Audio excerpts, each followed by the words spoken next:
Continuamos con nuestro estudio de la hermenéutica. Recordemos que la hermenéutica es la ciencia para poder interpretar correctamente la escritura. Y en nuestra clase anterior estábamos viendo lo importante que era la primera regla fundamental. Recordemos, la Biblia es su propio intérprete. Pero en el día de hoy vamos a continuar el avance del estudio de la hermenéutica porque vamos a ver la primera regla. Y esta primera ley, esta primera regla de interpretación dice que tengo que tener en cuenta el sentido literal y figurado de las palabras. Recordemos que la palabra del Señor fue escrita en un idioma y cada idioma tiene sus sentidos de cómo se expresan. Hay palabras que son dichas en un sentido literal, que quiere decir que lo que dice allí se va a cumplir tal cual como lo leemos. Pero también hay un sentido figurado en el lenguaje. Por ejemplo, el decir estoy muerto de miedo es una expresión figurada, porque realmente no estoy muerto. Estoy asustado, tengo miedo, pero no estoy muerto. Entonces, si yo voy a tomar esa expresión literalmente, quiero decir entonces que alguien que me está escuchando en otro idioma y no entiende ese uso usual de esa expresión en mi idioma, pues la persona puede estar entendiendo de que yo estoy muriendo, que me estoy muriendo realmente. Entonces, esa primera regla hace hincapié en que yo tengo que entender y conocer el lenguaje que se está expresando en la escritura. Vemos y que en esta clase vamos a tener los fundamentos de esa primera regla, el sentido usual versus el sentido literal. Vamos a ver algunos casos de errores que tengo que tratar de evitar.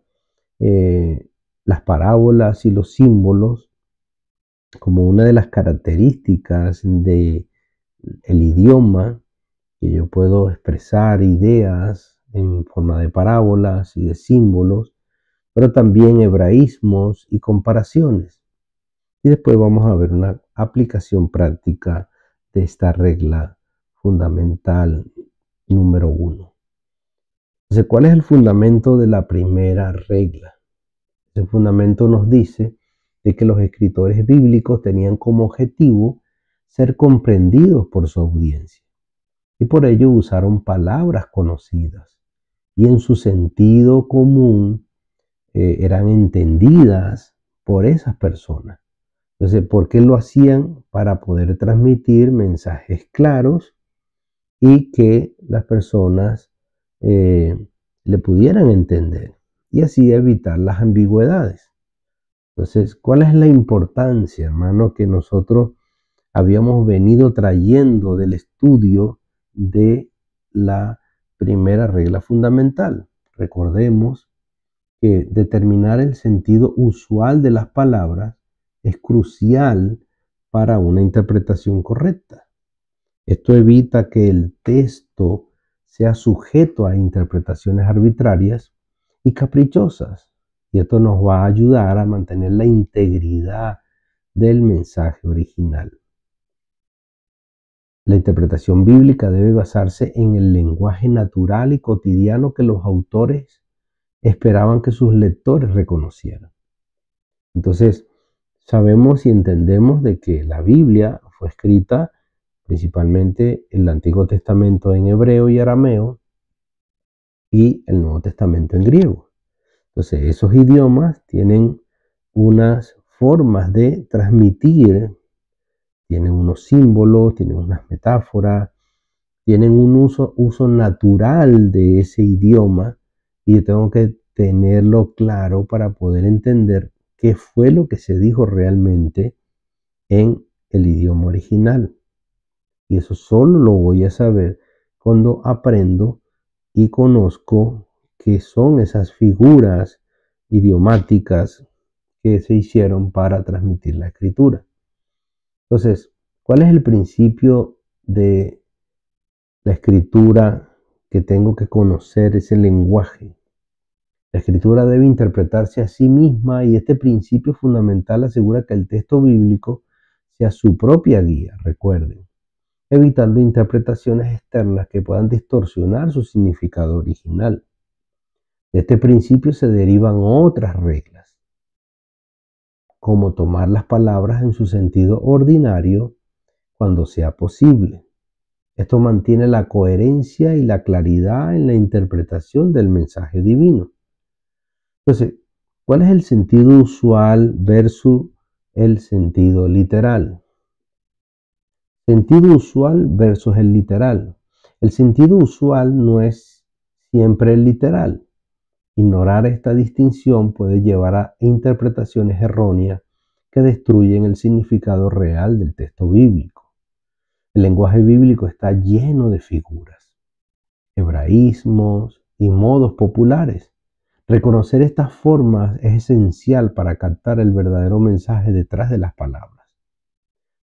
Recordemos que la importancia que habíamos hablado anteriormente del contexto. El contexto y uso común de las palabras son fundamentales para determinar su significado. Esto evita que el texto sea forzado a un sentido que no corresponde a su intención original. O sea, determinar, hermano, qué fue dicho en el mensaje original, qué fue lo que se dijo en ese idioma y lo que significaba en la cultura de aquel entonces para cuando fue escrito el libro y el pasaje que vamos a estudiar. Entonces, respetar el sentido usual evita que el texto sea sujeto a interpretaciones personales y caprichosas, manteniendo la integridad del mensaje divino. Recordemos que para lo que nosotros es literal, cuando leemos algo y decimos esto se hace así, pero en el idioma en que fue escrito la Biblia, posiblemente, no necesariamente tiene que ser así, sino que puede ser algo que fue dicho de otra manera. Entonces, vamos a ver que entonces cuando yo aprendo de que la Biblia tiene una riqueza literaria, porque la Biblia, como recuerdan, no fue escrita en castellano, ni en inglés, ni en los idiomas comunes de hoy, sino que fue escrito con un lenguaje popular, vivo y lleno de parábolas, símiles, símbolos, hebraísmo, para hacer comprensible la verdad espiritual a un público amplio. Entonces, estas verdades de estas figuras literarias las vamos a estar viendo por separado cada una de ellas. Pero, por ejemplo, las parábolas son una comparación de algo que se desconoce, que en este caso es algo espiritual, con algo material conocido. Por ejemplo, Jesús dijo, el reino de los cielos es semejante a un sembrador. El sembrador salió a sembrar y esparció la semilla en diferentes tipos de terreno. Aquellos que cayeron en un terreno dieron un porcentaje, a otros no, otros vino el sol, otros vinieron las aves. Entonces, está explicando una verdad espiritual porque dice, el reino de los cielos es semejante. Entonces, una parábola, igual que el símil, son comparaciones de algo que se conoce con algo que se desconoce, que en este caso son las verdades eternas. Después tenemos los símbolos que representan una verdad. Por ejemplo, en la Biblia tenemos muchos símbolos. Por ejemplo, el pan que se da en la cena del Señor es un símbolo del cuerpo de Cristo. No es que el pan literalmente es el cuerpo de Cristo, como algunos malinterpretan, sino que representa, es un símbolo del cuerpo de Cristo.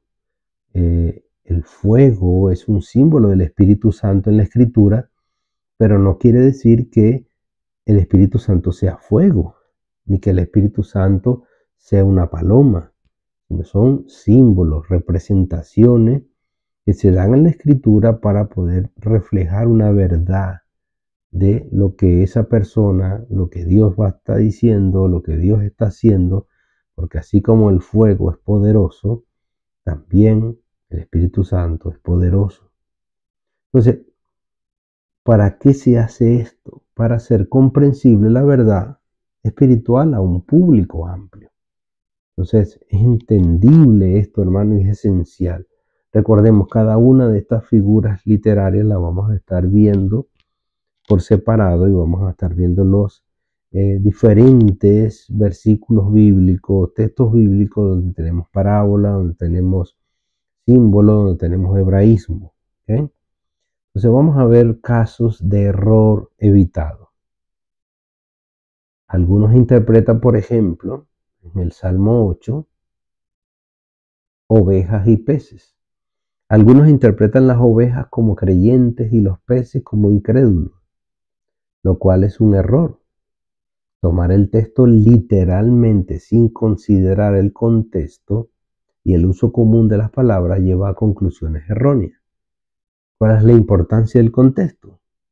Aplicar la regla de tomar las palabras en su sentido usual evita errores, manteniendo la integridad del mensaje original y evitando interpretaciones caprichosas. Vamos a seguir viendo ejemplos. Por ejemplo, en Génesis 6, carne y camino. ¿Cuál es el significado literal versus el usual?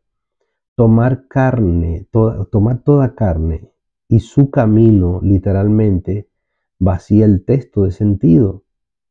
En contexto, carne significa persona y camino se refiere a la conducta revelada de esa corrupción moral universal del ser humano.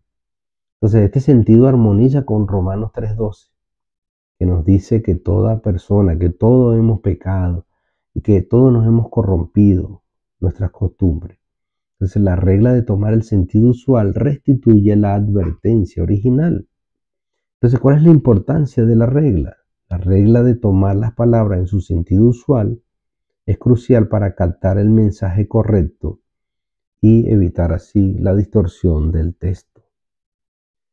Vamos a ver entonces ahora parábolas y símbolos. En la Biblia, por ejemplo, tenemos una parábola de la dracma perdida.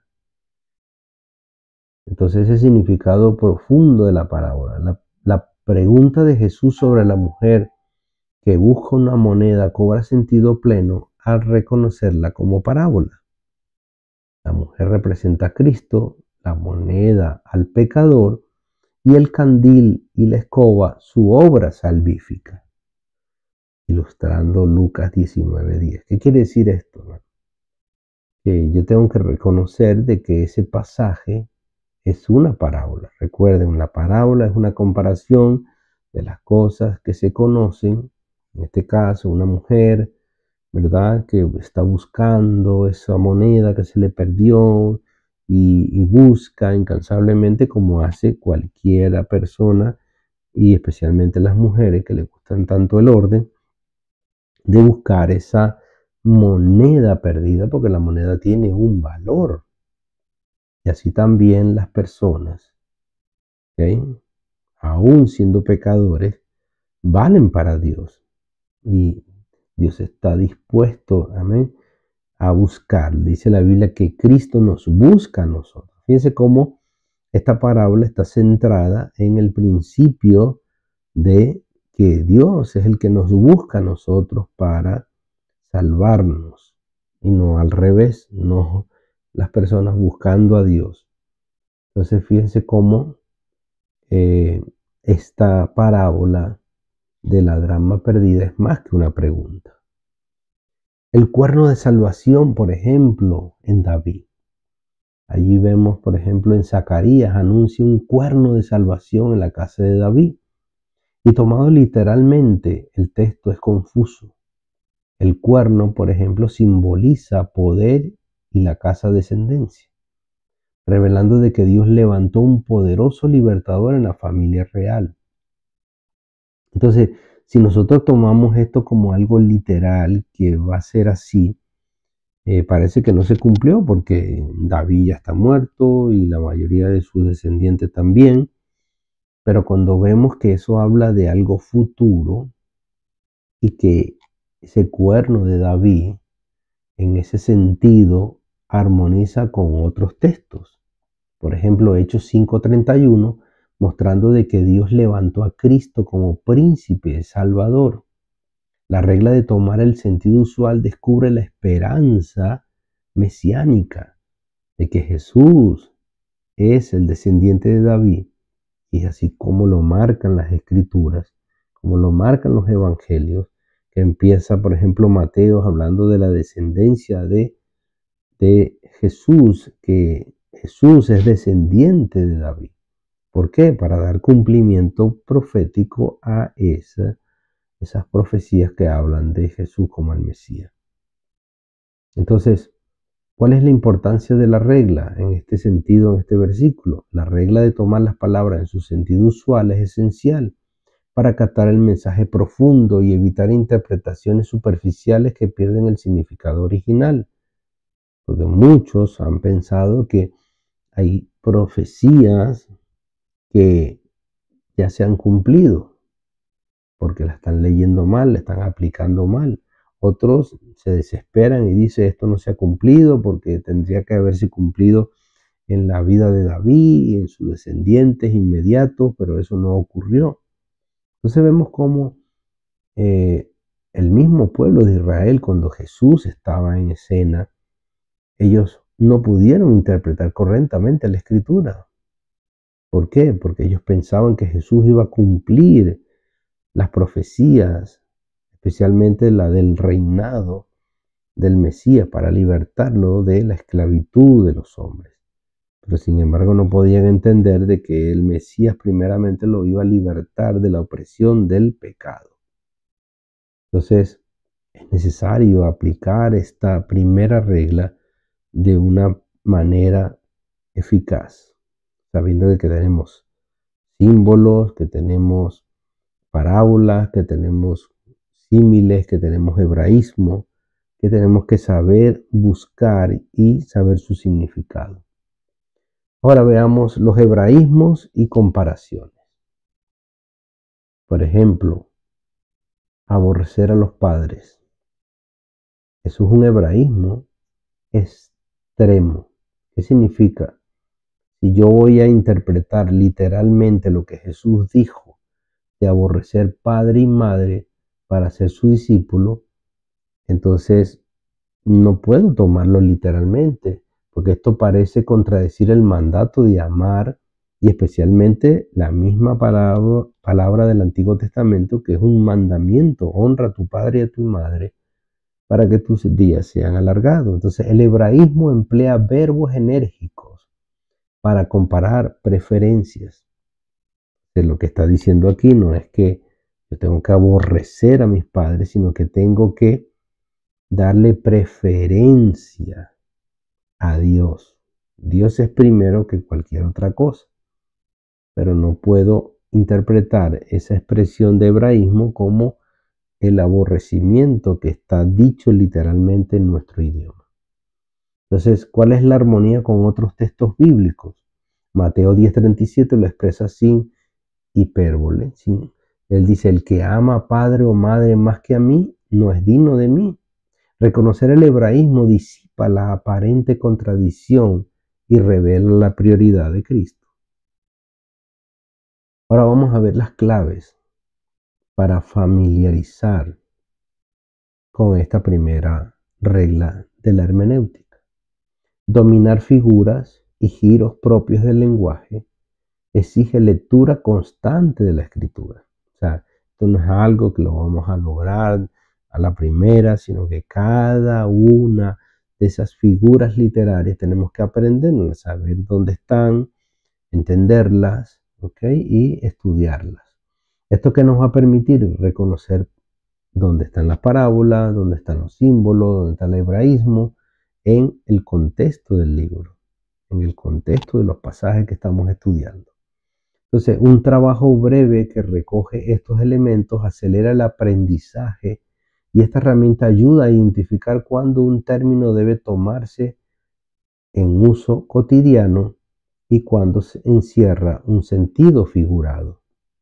Entonces, la regla de tomar las palabras en su sentido usual es crucial para evitar errores y captar el mensaje original.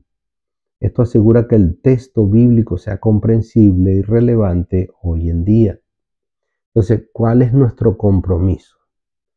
Nosotros estamos estudiando esta materia porque tenemos que tomar un compromiso de aplicar esta regla sistemática, asegurando que el mensaje divino llegue intacto a cada nueva generación de lectores. Recordemos que para poder yo predicar un mensaje eficientemente, tengo que conocerle eficientemente, tengo que aplicar estos principios, porque si no, si yo lo entiendo mal, lo voy a transmitir mal y puedo transmitir algo erróneo a otras personas, y que es lo que ha pasado con las falsas doctrinas, con todas esas series de herejías que se han levantado en el transcurso de la humanidad.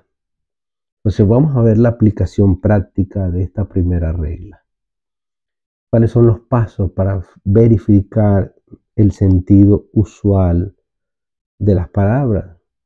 Entonces, antes de cualquier término, identifica su uso más frecuente. Busca paralelos bíblicos. Detecta señales de figura y compara con pasajes que expresen la misma verdad sin figura. Este método protege al lector de errores. Entonces voy a buscar, recuerden, pasajes que hablen del mismo tema y que en ellos me va a dar luz para lo que yo voy a poder realizar. Método de verificación. Entonces vamos a ver el resumen de esta primera regla. Esta primera regla fundamental dice que los escritos bíblicos se establecieron para ser entendidos, por lo que usaron palabras comunes con el significado que normalmente tenían. Recuerden, fue escrito a una cultura diferente, en un lenguaje diferente al de nosotros. Entonces el intérprete, nosotros que somos los intérpretes de la palabra del Señor, debemos buscar siempre ese significado natural. Entonces, ¿será que el sentido usual es igual al sentido literal? Pues no. Esta regla no significa interpretar siempre al pie de la letra. El lenguaje bíblico es rico en figuras retóricas, símbolos, parábolas, modismos, o sea, el hebraísmo. Entonces, el sentido usual es el significado natural y genuino que la palabra o frase tenía en ese contexto cultural y lingüístico, aunque fuera figurado. Entonces, ¿cuál es la consecuencia de ignorar la regla, de esta primera regla? Si no se aplica, la Biblia puede significar lo que cualquier persona quiera darle, un sentido subjetivo y muchos errores. Así que te invito a que continúes el estudio de la palabra del Señor, de que continúes haciendo las tareas que van a estar ahí en la plataforma de la materia, porque ahora vamos de lleno con la materia en sí. Vamos a estudiar dónde están los símbolos, dónde están los hebraísmos, dónde están las parábolas y aplicarle, recuerden, ese uso usual y ordinario con el cual fue elaborado el texto bíblico y poder establecer lo que es literal y lo que es figurado. Que Dios te bendiga mucho y te espero en la próxima clase.